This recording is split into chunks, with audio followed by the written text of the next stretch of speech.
porket kumakain ang aso nyo ng dog food, ibig sabihin, sure na kayo na okay ang quality nito. So, here's how to know if your dog food is good quality. Hi guys, Doc Ara here. Usapang dog food tayo ngayon. Number 1 is check the label. Hindi katulad ng situationship nyo na walang label. Huwag ganun. Basahin mabuti ang packaging. Read the fine print. Ideally, dapat meron tinatawag na AFCO statement. Ibig sabihin kapag may ganun, complete and balanced diet na ang meron sa dog food nyo. Para sure na pasok sa high nutritional standards for dogs. Next, complete and balanced formulation. Hanapin kung may tamang mix of protein, fat, vitamins, and even minerals. Dapat nutritionally complete depending sa life stage ng inyong dog. Rich in essential nutrients and vitamins. Hanapin niyo yung mga key nutrients like high-quality protein, omega fatty acids, para sa skin and coat health nila, antioxidants, calcium, and phosphorus. You need to check if BAI certified ito. Dapat may certificate of registration from the Bureau of Animal Industry. Importante ito. Bakit? This is actually to ensure the dog food was safely manufactured at dumaan sa proper testing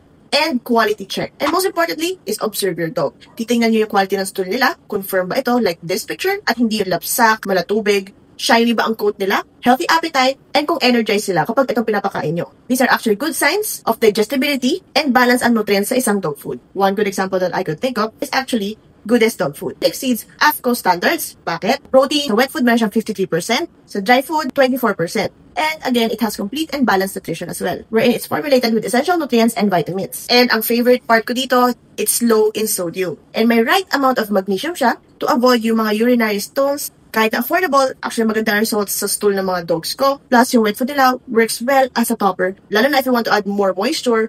Plus, maging palatable yung food nila. So next time kapag bumili kayo ng dog food, wag lang basta yung okay na yan. Kasi the goodest choice is the one that keeps them healthy, from inside and out. So if you have other concerns, don't forget to consult your veterinarian.